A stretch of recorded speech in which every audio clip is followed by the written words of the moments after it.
The woman gently placed her hand on her sister's severely burned face, and in the very next second, a miracle happened. Her sister's appearance returned to that of a radiant 18-year-old girl. 100 years later, Malkin returned to her ancestral land Mountain. Once a glorious palace, it now lay in ruins, haunted by restless spirits, but the two sisters were ready for a comeback. First, the crumbling palace needed to be restored. With a single commanding wave of her hand, Malkin transformed the shattered halls back into a grand, golden throne room. Then, using the power of the blood moon, she began summoning her former followers. The first to answer the call was her most trusted warrior, the ironclad knight, Black Dragon. His power was so immense that no one had ever truly seen his real form. To celebrate his queen's return, he offered her a new battalion of armored knights that he had personally trained. Malkin looked into his eyes. She knew she needed to re-establish her authority. During a review of her troops, one soldier dared to steal a glance at her. That single, foolish look sealed his fate. With a swift flick of her tail, Malkin made an example of him, unleashing her true power for all to witness. And just like that, her old army began to return. Whether it was the lightning-fast Black Panther, the four-armed demon Lord Hadra, or the bone-wielding necromancer Strix, they all came back to pledge their loyalty. But strangely, her personal bodyguard, the mighty bear warrior, had yet to appear. Still, Malkin wasn't concerned. She awaited the rise of the blood moon. That night, she would lead the dark forces to rise again and rule the world. But her old enemy, Gregory, wouldn't let that happen without a fight. On the way to Mountain, Gregory introduced his apprentice Tom to a peculiar creature, a gentle but grotesque half-orc. But just as the trio reached shore, they were intercepted by a unit of mounted guards. They were taken to a nearby town. There, Gregory discovered something surprising. Malkin's most bloodthirsty warrior, the giant bear, had been captured. Gregory ordered the soldiers to stand down. He would handle this personally. This was a perfect chance to teach his apprentice a valuable lesson. The bear, who moments ago couldn't even break the bars of his cage, suddenly became feral the moment he laid eyes on the witch hunters. He tore through the cage and charged, but Gregory didn't flinch. He grabbed a handful of silver dust and flung it at the beast. When dealing with such creatures, beasts warped by torture, the first step was to force them back into their human form. Once the bear transformed, he became vulnerable, but Gregory had underestimated his strength. Sensing danger, Tom launched a surprise attack from behind. It barely did anything except draw the bear's attention. Terrified, Tom grabbed a steel club, but within seconds, he was knocked to the ground, battered and bruised. Luckily, Gregory stepped in, slamming the bear to the ground. The beast tried to flee. Gregory acted fast, cutting a rope to drop the cage's bars. Together, Master and apprentice pinned him down. Gregory wrapped a thick chain around his throat. Struggling to break free, the bear transformed again into his massive true form. 10 meters tall, 10 tons of rage, a monster no human could keep up with. Gregory shouted for more silver dust. Once again, the bear was forced back into his human form. Together, they chained him up and locked him back inside the cage. Then, Gregory ordered the guards to douse the cage with oil. He wanted Tom to finish the job to prove he had the courage. But Tom, with a kind heart, couldn't do it. So Gregory took the torch himself and turned the bear into roast meat. Unbeknownst to them, a woman in the crowd had seen everything. With the mission complete, Gregory laid into Tom, berating him harshly for his hesitation. Frustrated, Gregory left Tom behind and rode off alone. That night, the mysterious woman returned to comfort Tom. Together,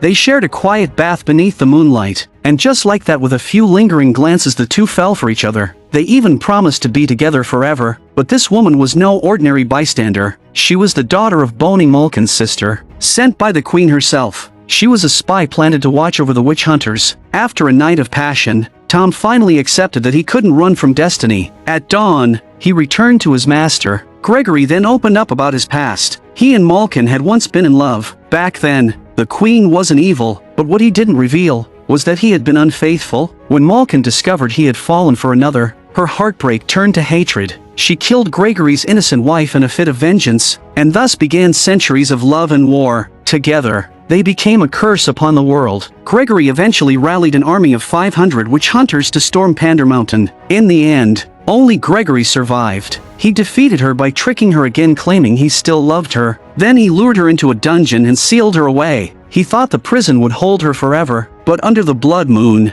Malkin's magic returned. She took the form of a massive dragon. In an instant, she shattered the ancient seals and escaped. Her first act, vengeance. She confronted Gregory, demanding an explanation, but he showed her no mercy. He ordered Apprentice to drop a giant bell on her from above, but Malkin had prepared for this. She dodged, slashed Gregory with a claw and transformed into a hideous beast. Apprentice fired a soul-forged arrow coated in silver dust, weakening her magic. Then they hurled a net of silver chains, trying to bind her, but Malkin fought back fiercely, breaking through the castle gate and dragging them out into the open. But the apprentice refused to let go, holding tight to the chain with all his strength, desperate to prove himself to his master. Just as the dragon was about to drag him away, Gregory jumped in. Together, they pulled the chain with everything they had. The silver net began to weaken the dragon. Its strength faded. Eventually, it crashed to the ground and transformed back into human form. Wasting no time, the two locked Malkin inside a titanium-forged mechanical cage. But just as the cage slammed shut, disaster struck. The apprentice was yanked inside by her razor-sharp steel tail. Within seconds, his life force was completely drained. Gregory stood frozen, horrified by the brutality. Overcome with grief and rage, he lit the cage on fire. He watched his first love burn in the very flames meant to destroy her. He thought it was over, that the nightmare was finally gone. But Malkin wasn't finished yet.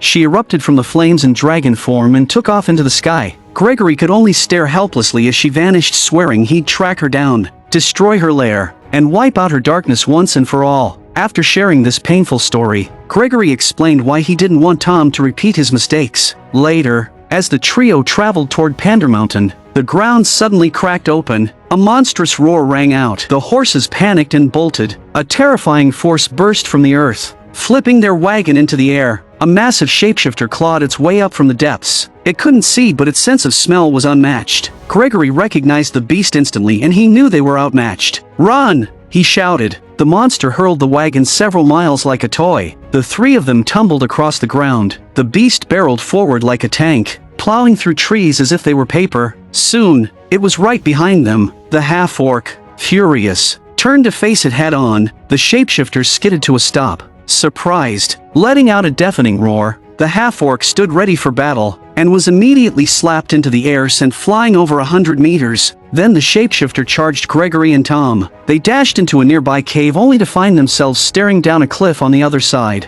The beast wasn't letting them escape. A giant claw reached through the cave, forcing them to the edge. With no other choice, they jumped. By pure luck, they landed on a fishing raft down below. The shapeshifter fumed from above. Stomping in frustration, Gregory smirked, boasting that the beast feared water and wouldn't dare follow. Apparently, it understood him. Enraged, it leapt after them, splashing down and flipping their raft. Gregory swam to the surface, gasping. Tom surfaced beside him, yelling, "You call this a plan?" Before Gregory could answer, the shapeshifter dragged Tom underwater. The creature proved just as deadly. Tom struggled, clawing for anything until his fingers found a dagger. He stabbed the beast in the hand. It roared and let go. Tom seized the chance. He climbed onto its back and plunged his sword deep into its spine. Gregory, now on shore, pointed ahead and shouted. Tom looked and froze. There was no escape. So, thinking fast, he used the creature's body as a mount and rode it straight off the cliff. They both fell. The beast slammed into the rocks below, dying instantly. Tom, by some miracle, survived. But just as he sat down to catch his breath, a sword was pressed to his forehead. It was bony. She'd come to sever her daughter's bond with him and ensure Gregory's line would die with no heir. But as she struck, a gemstone Tom wore lit up, releasing a burst of magical energy that paralyzed her. She was stunned. How could a relic of darkness like the Witch Stone be in Tom's hands?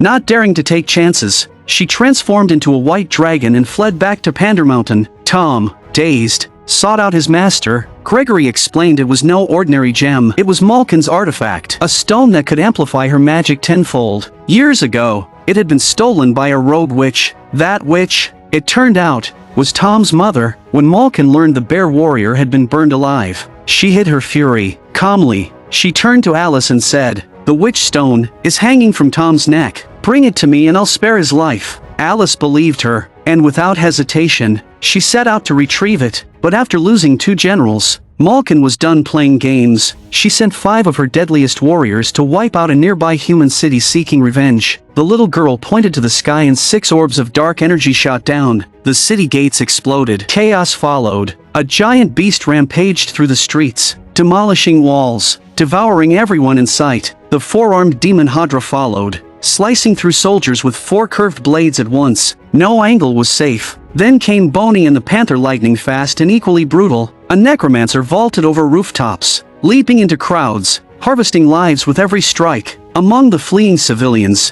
one woman stopped running. It was Tom's mother. She summoned her trident, pinning a lizard monster to a wooden post. The creature stared in disbelief. It had finally met its match. A blast from her wand incinerated it instantly. But the scream drew Malkin's attention. Learning there was a witch defending the city, the sisters came for her. As a former royal guardian, Tom's mother fought valiantly, but the power gap was too great. They bound her to a pillar. Even with death looming, she still spat defiance, refusing to bend to the queen's tyranny. Malkin, shedding a single tear, crushed her heart. The city burned. Meanwhile, Tom and Alice were having a heart-to-heart. She wanted them to run away together, but Tom knew he had a greater calling. He gently turned her down. Just then, Gregory and the half-orc returned. Gregory tossed a binding charm, trapping Alice against a tree. "She's not who you think she is," he warned. But Tom, blinded by love, refused to listen. He freed her, ready to fight his own master. "You've already lost the witch stone," Gregory shouted. Tom couldn't believe it. He chased after Alice for answers, only to stumble into a trap.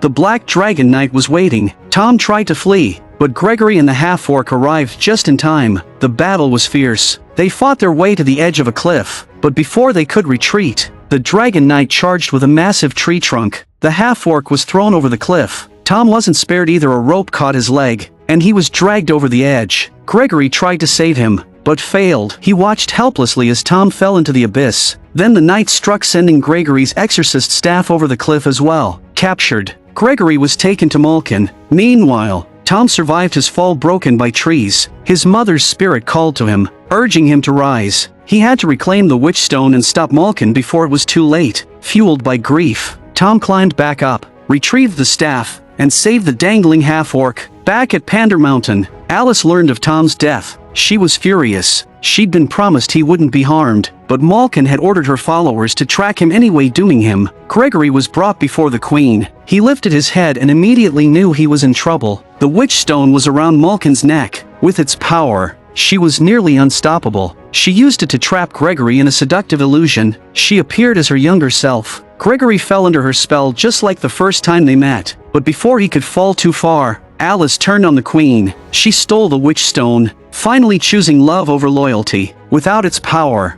the illusion shattered. Gregory awoke screaming. Malkin, heartbroken and furious, hurled him across the room. She transformed into a dragon once more, ready to punish the traitor, but Boney stepped in, defying her sister to protect her daughter. The battle raged above. In the chaos, Alice dropped the witch stone beneath a shattered pillar. Tom and the half-orc arrived to join the fight. Everything descended into chaos. Malkin attacked Alice, but Boney blocked the blow. Meanwhile, the Black Dragon Knight challenged Gregory to a final duel. Though old, Gregory mocked him, claiming it wasn't honorable to fight in beast form. The knight, swayed by pride, transformed into his human shape and even tossed Gregory a sword. Big mistake. Gregory used his wits, tricked the knight and ended him with ease. Elsewhere, Tom fought off weaker enemies until he was slashed by the panther. Falling to the ground, he spotted the witch stone. Grabbing it, power surged into his staff. The panther transformed into her beast form and charged. Tom met her head-on, obliterating her in one blow. He turned. Alice was being hunted by Hadra. Tom struck with a flaming strike, blasting the demon away. With her generals gone, Malkin stood alone. Her sisters still fought, neither able to gain the upper hand. Both were wounded. Malkin bit Boney pierced through the chest. Under the crimson light of the blood moon, the two sisters fell, collapsing in human form. Boney begged for mercy for her daughter, but Malkin, betrayed too many times, refused. She killed her own sister right in front of Alice. Watching Boney turn to ash, the queen was filled with sorrow. She limped back to her palace. Gregory followed. There, she asked him, "Did you ever truly love me?" Gregory replied, "I did," then plunged a dagger toward her chest. But she saw through the lie. Just as she raised her hand to kill him, a small throwing knife struck her heart. Her body collapsed. Her eyes, full of sadness, closed for the last time. And so, the Dark Queen fell, betrayed, heartbroken, and alone. Everything vanished into flames. I'm a movie enthusiast. Please subscribe to my channel, and I'll see you next time.